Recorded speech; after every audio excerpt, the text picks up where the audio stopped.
Experimental research structure বলে একটা জিনিস রেখেছি যে এক্সপেরিমেন্টাল রিসার্চটা কিভাবে হচ্ছে। প্রথমে আমরা কি করবো, কোনো একটা এক্সপেরিমেন্টাল প্রবলেমটাকে ফাইন্ড আউট করবো, মানে এটাকে বলছি এক্সপেরিমেন্টাল রিসার্চ। তারপরে কি করবো, এক্সপেরিমেন্টাল ডিজাইন আমরা করবো। এই ডিজাইনটা কি আমরা পরের দিন, আমরা পরে যখন রিসার্চ ডিজাইন করবো তখন আমরা সেটাকে জানবো। তারপরে কি করছি, এক্সপেরিমেন্টাল টাইপ। আমরা ওই যে এক্সপেরিমেন্টাল রিসার্চকে আমরা দুভাগে ভাগ করেছিলাম মনে আছে, সেখানে এক্সপেরিমেন্টাল টাইপের মধ্যে ক ধরনের এক্সপেরিমেন্টাল রিসার্চ, মূলত 3 ধরনের। একটা হচ্ছে true experimental, quasi experimental, ex post factor experimental. এর মধ্যে থেকে এবার আমাকে দেখতে হবে, আমরা তো এক্সপেরিমেন্টাল রিসার্চটাকে বললাম স্যার, তাহলে true experimental, quasi experimental, ex post factor, এই যে প্রকারভেদ আছে, তাহলে আমার রিসার্চটা কোন প্রকার? যখন এই যে এক্সপেরিমেন্টাল রিসার্চের তোমাদের এই যে কন্ডিশনগুলোকে বললাম, এই সমস্ত কন্ডিশনগুলো যখন তোমার ফুলফিল করবে, সেটা হবে তোমার ট্রু এক্সপেরিমেন্টাল রিসার্চ। আবার কাজী এক্সপেরিমেন্টাল রিসার্চ কখন, যখন এর মধ্যে কোনো একটা ফ্যাক্টরকে ফ্যাকচুয়েট করবে, কোনো একটা সমস্ত যে এক্সপেরিমেন্টাল রিসার্চের যে কন্ডিশনগুলো আছে তার মধ্যে কোনো একটা কন্ডিশন যখন ফুলফিল করবে না, তখন সেটা হবে কাজী এক্সপেরিমেন্টাল রিসার্চ। আর এক্সপোজ ফ্যাক্টর রিসার্চ, এটা কিন্তু তোমার দেখবে এক্সপেরিমেন্টাল রিসার্চও আছে, আবার নন এক্সপেরিমেন্টাল রিসার্চও আছে। এক্সপোজ ফ্যাক্টরটা কি আমরা সেটা পরে আমরা জানছি। ক্লিয়ার? তারপরে দেখো এখান থেকে তুমি যখন এক্সপেরিমেন্টাল রিসার্চের টাইপ তোমার ঠিক হলো যে হ্যাঁ আমারটা ট্রু এক্সপেরিমেন্টাল রিসার্চ, তারপরে আসছে কি এক্সপেরিমেন্টাল মেথড। এই এক্সপেরিমেন্টাল মেথড কি, কোন ধরনের experimental research, laboratory method, field experimental না ন্যাচারাল এক্সপেরিমেন্টাল। ল্যাবরেটরি যেগুলো ল্যাবের মধ্যে যেগুলো ফুললি তোমার কন্ট্রোলের মধ্যে থাকবে সেটা হচ্ছে তোমার ল্যাবরেটরি এক্সপেরিমেন্টাল। যেখানে তুমি ফিল্ড এক্সপেরিমেন্টাল কি আর্টিফিশিয়াল কোনো একটা কিছু ইকুইপমেন্ট নিয়ে যখন তুমি সেটাকে করবে সেটা হচ্ছে তোমার ফিল্ড এক্সপেরিমেন্টাল। আর একটা হচ্ছে কি ন্যাচারাল এক্সপেরিমেন্টাল, যেখানে তুমি একদম ন্যাচারালি কোনো কিছু অবজার্ভ করবে, সেটা হচ্ছে তোমার ন্যাচারাল এক্সপেরিমেন্টাল রিসার্চ। এই হচ্ছে মূলত এক্সপেরিমেন্টাল রিসার্চের স্ট্রাকচার। দেখো সাম আদার টাইপ অফ রিসার্চকে এখানে আমরা যে কথাগুলো বলেছিলাম, যে রিসার্চকে আমরা মূলত ভাগ করেছি। দেখো একটা হচ্ছে কোয়ালিটেটিভ রিসার্চ, একটা হচ্ছে কোয়ান্টিটেটিভ রিসার্চ। ক্লিয়ার? সবাই জানি যে রিসার্চ মূলত কিসের উপর ডিপেন্ড করে গড়ে ওঠে, রিসার্চ মূলত ডেটা, উইদাউট ডেটা কোনো রিসার্চ হবে না। তাহলে এই ডেটা কালে ডেটা কত প্রকার, ডেটা 2 প্রকার, একটা হচ্ছে কোয়ালিটেটিভ, একটা হচ্ছে কোয়ান্টিটেটিভ।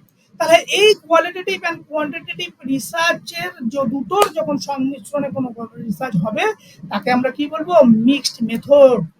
ক্লিয়ার? আবার এই কোয়ালিটেটিভ রিসার্চের মধ্যে কি বলছেন, কোয়ালিটেটিভ রিসার্চের মধ্যে নন এক্সপেরিমেন্টাল রিসার্চ। তাহলে কোয়ালিটেটিভের মধ্যে কিন্তু কোনো এক্সপেরিমেন্টাল রিসার্চ কিন্তু কখনোই হবে না। এখানে কিন্তু ভালো করে মাথার মধ্যে ঢুকিয়ে নাও, যখন কোনো কিছুর কোয়ালিটি, কোয়ালিটি কোনগুলো, যেখানে আমরা কোনো নিউমেরিক্যাল ডিজিটে প্রকাশ করতে পারবো না, সেটা হচ্ছে কোয়ালিটেটিভ রিসার্চ। কোয়ান্টিটেটিভ কোনগুলো, যেগুলো আমরা রিসার্চকে নিউমেরিক্যাল ডিজিট, যেখানে স্ট্যাটিস্টিক্যাল টেস্ট আমরা কাজে লাগাবো, স্ট্যাটিস্টিক্যাল নিউমেরিক্যাল ডিজিট ছাড়া বোঝে না, তাকে আমরা কি বলবো, কোয়ান্টিটেটিভ রিসার্চ। তাহলে এই কোয়ালিটেটিভ রিসার্চের ভাগ দেখো, নন এক্সপেরিমেন্টাল রিসার্চ শুধুমাত্র একটাই। এই নন এক্সপেরিমেন্টাল রিসার্চের মধ্যে কি কি আছে, হিস্টোরিক্যাল রিসার্চ থাকতে পারে, ফিলোসফিক্যাল রিসার্চ থাকতে পারে, এক্সপোজ ফ্যাক্টর রিসার্চ থাকতে পারে, আবার ডেসক্রিপটিভ রিসার্চ থাকতে পারে। এই ডেসক্রিপটিভ রিসার্চের মধ্যে আবার কি কি থাকতে পারে, কেস স্টাডি, ন্যাচারালিস্টিক সার্ভে। কিন্তু এই যখন আমরা কোয়ান্টিটেটিভ কোনো রিসার্চ, সেটাকে আমরা দুটোই পাবো, একটা হচ্ছে এক্সপেরিমেন্টাল রিসার্চে পাবো, আবার নন এক্সপেরিমেন্টাল রিসার্চে পাবো। আর নন এক্সপেরিমেন্টাল রিসার্চের মধ্যে কোনগুলো, এইগুলোই চলে আসবে, হিস্টোরিক্যাল, ফিলোসফিক্যাল ইত্যাদি ইত্যাদি। কিন্তু এক্সপেরিমেন্টাল রিসার্চের মধ্যে দেখো, এক্সপেরিমেন্টাল রিসার্চকে 3 প্রকার, true experimental, quasi experimental, ex post factor research. Clear? তাহলে এই যে ট্রু এক্সপেরিমেন্টাল কি, যখন এক্সপেরিমেন্টাল রিসার্চের যে টার্মস এন্ড কন্ডিশন আছে সেগুলো সম্পূর্ণভাবে ফুলফিল করে, তখন সেটা true experimental. Quasi experimental research কখন বলবো, যখন কোনো একটা কে যখন ফুলফিল করবে না কোনো একটা ক্রাইটেরিয়া, তখন তাকে আমরা বলবো কাজী এক্সপেরিমেন্টাল রিসার্চ। আর এক্সপোজ ফ্যাক্টর রিসার্চ কি, যখন রিসার্চ হয়ে যাওয়ার পরে যখন তার এফেক্ট আমরা দেখতে চাইবো, তখন সেটা হচ্ছে এক্সপোজ ফ্যাক্টর রিসার্চ। এইগুলো যখন আমরা আরো যখন রিসার্চ ডিজাইন যখন করবো, অ্যাকচুয়ালি এই যে true experimental research, quasi experimental research, ex post factor research, এগুলো হচ্ছে রিসার্চ ডিজাইন যখন আমরা করবো, পরে আছে তোমাদেরকে সেই রিসার্চ ডিজাইনের মধ্যে এগুলো ডিটেলসে আছে, সেগুলো তখন আমরা আরো বিস্তারিত জানবো। এখন শুধু এক্সপেরিমেন্টাল রিসার্চের মিনিংটা ভালো করে জেনে নাও। এখানে আমি আরেকটা ঝুঁকে দিয়েছি যে নন এক্সপেরিমেন্টাল রিসার্চ এর মধ্যে কি কি পড়ছে, হিস্টোরিক্যাল রিসার্চ, যেগুলো আমাদের অলরেডি পড়া হয়ে গেছে, qualitative research, philosophical research, ex post factor research, descriptive research, correlation research, সমস্ত কিছু কিন্তু আমাদের জানা হয়ে গেছে। কিন্তু এই যে নন এক্সপেরিমেন্টাল রিসার্চের মধ্যে কি আছে? True experimental research, quasi experimental research, ex post factor research. এগুলো আমরা কিছুটা জানলাম। যখন এক্সপেরিমেন্টাল রিসার্চের সমস্ত কন্ডিশন ফুল করে তখন ট্রু এক্সপেরিমেন্টাল রিসার্চ। এবার এই ডিটেলসগুলোকে আমরা আরো করবো যখন রিসার্চ ডিজাইন করবো, তখন আমাদের ওই কাজী এক্সপেরিমেন্টাল রিসার্চ ডিজাইন আলাদা পড়ার সময় তখন আমরা ডিটেলসে আমরা সেটাকে জানবো। এইবার মজার বিষয় হচ্ছে এই যে নন এক্সপেরিমেন্টাল রিসার্চের কিন্তু মেথড আছে। সেই মেথডগুলো কি কি? দেখো, ন্যাচারাল অবজারভেশন। এখানে কোনো কি কোনো এক্সপেরিমেন্ট কিন্তু আমরা করছি না, অ্যাজ ইট ইজ দেখছি, ন্যাচারালিস্টিক কোনো কিছুকে অবজার্ভ করছি। হ্যাঁ, কন্টেন্ট কোনো কিছুকে অ্যানালিসিস করছি, কোনো সার্ভে করছি, কোনো ফিল্ড স্টাডি করছি, কেস স্টাডি করছি, কোরিলেশন করছি। তাহলে এই মেথডগুলো কি নন এক্সপেরিমেন্টাল রিসার্চের মেথড। এইগুলো থেকে কিন্তু বহুবার এমসিকিউ প্রশ্ন আসে। এই জন্য এইগুলো একদম মুখস্থ করে ভালো যে নন এক্সপেরিমেন্টাল রিসার্চের মেথড কি? অবজারভেশন, ন্যাচারাল অবজারভেশন হতে পারে, এমনি অবজারভেশন হতে পারে, কোনো কিছু কন্টেন্টকে অ্যানালিসিস করছি, কোনো কিছু সার্ভে করছি, কোনো ফিল্ড স্টাডি করছি, কেস স্টাডি করছি, কোরিলেশন করছি, ইত্যাদি সমস্ত কিছু নন এক্সপেরিমেন্টাল রিসার্চ। আবার এক্সপেরিমেন্টাল রিসার্চের মেথডগুলো কি কি? এখানে লেখা আছে রিসার্চের মেথড কি? Laboratory experimental, field experimental, natural experimental. Laboratory, এই যে তোমাকে এখানে একটা প্রশ্ন আমি যদি করি তোমাদেরকে সিম্পল ভাবে, তোমরা আমাকে বলো তো, এই যে এক্সপেরিমেন্টাল রিসার্চের যে তিনটে মেথড আমরা তোমাকে দেখেছি, 1 2 3, এই তিনটে মেথডের মধ্যে সবথেকে বেশি কন্ট্রোল কোন ধরনের মেথডস এর মধ্যে হবে? ল্যাবরেটরি, ফিল্ড আর natural? Always laboratory experimental research. কারণ ল্যাবরেটরিতে কি হচ্ছে, তুমি ফুললি এনভায়রনমেন্টকে কন্ট্রোল করতে পারছো। যেটা তুমি ফিল্ড মানে কি, বাইরে আউটে কোনো একটা ট্রিটমেন্ট যখন করবে, তার থেকে ল্যাবের মধ্যে যখন তুমি করবে, তাহলে ল্যাব হচ্ছে ফুললি কন্ট্রোল করে তুমি সেইটাকে ট্রিটমেন্ট দিতে পারবে। আর ন্যাচারাল এক্সপেরিমেন্টগুলো কোনগুলো? একটা ন্যাচারাল হচ্ছে যখন তুমি ন্যাচারাল ভাবে কোনো কিছুকে অবজার্ভ করার চেষ্টা করছো, যেখানে তুমি কোনো আর্টিফিশিয়াল ইকুইপমেন্ট কিন্তু তুমি ব্যবহার করছো না, তুমি ন্যাচারালি সেটাকে কি করছো, অ্যাজ ইট ইজ যেমন আছে সেটাকে অবজার্ভ করছো, সেটা হচ্ছে তোমার, বা এক্সপেরিমেন্ট করছো, সেটা হচ্ছে তোমার। এই যে তিনটে হচ্ছে তোমার এক্সপেরিমেন্টাল রিসার্চের মেথড। এবার মাঝে মধ্যে যদি তোমাকে পরীক্ষায় আসে যে সার্ভে রিসার্চটা নন এক্সপেরিমেন্টাল মেথড না এক্সপেরিমেন্টাল রিসার্চ মেথড, কি বলবে? Survey research, survey always non experimental research. এবং মূলত সার্ভে করা হয় কোন ধরনের রিসার্চ করার জন্য?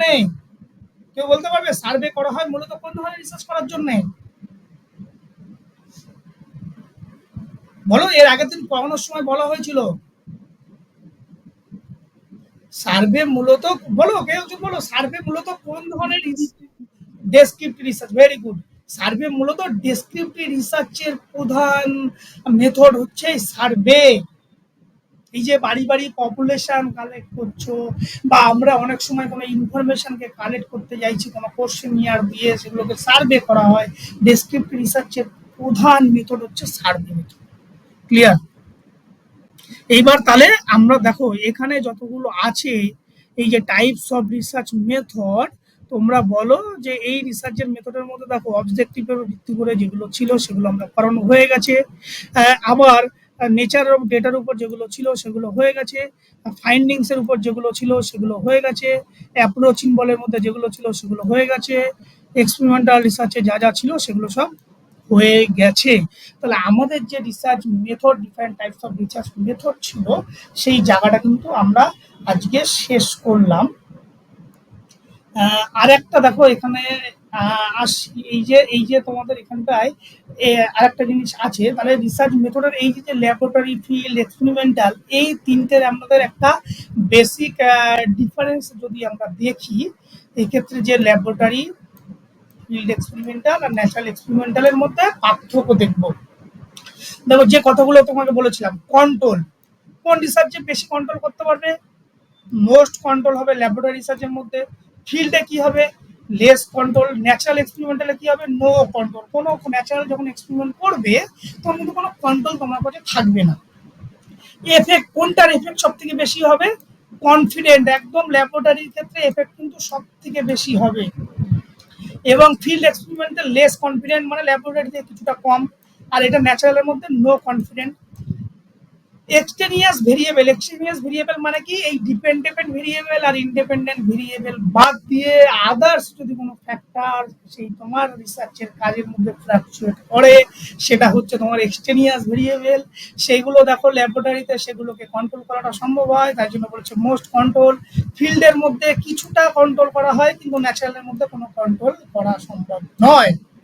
বায়াসনেস, ল্যাবরেটরিতে কোনো বায়াসনেস থাকবে না, ফিল্ডে কিছুটা থাকতে পারে, ন্যাচারালেও কিন্তু কোনো বায়াসনেস থাকবে না। আবার জেনারেলাইজেশন, সেখানে বলছে লেস, ফিল্ডে মোর, এখানে মোস্ট। টাইম কনজিউমিং, ল্যাবরেটরিতে কম লাগবে, ফিল্ডে কিছুটা লাগবে, ন্যাচারালে আরো একটু বেশি লাগবে। ম্যানিপুলেশন, ল্যাবরেটরিতে ইয়েস ম্যানিপুলেশন হবে, ফিল্ডে ইয়েস ম্যানিপুলেশন হবে, বাট ন্যাচারালে কোনো ম্যানিপুলেশন হবে না, এটা নো। ক্লিয়ার? এই হচ্ছে তোমার এক্সপেরিমেন্টাল রিসার্চের যে মেথড, তার মধ্যে কতগুলো পার্থক্য আছে। ভিডিওটি ভালো লাগলে অবশ্যই লাইক, শেয়ার এবং সাবস্ক্রাইব করে দেবে, আরও এই ধরনের আরও নতুন নতুন ভিডিও পেতে এবং নতুন নতুন ইনফরমেশান, নতুন নতুন তথ্য পেতে। ধন্যবাদ সবাইকে, ভালো থাকুন, সুস্থ থাকুন।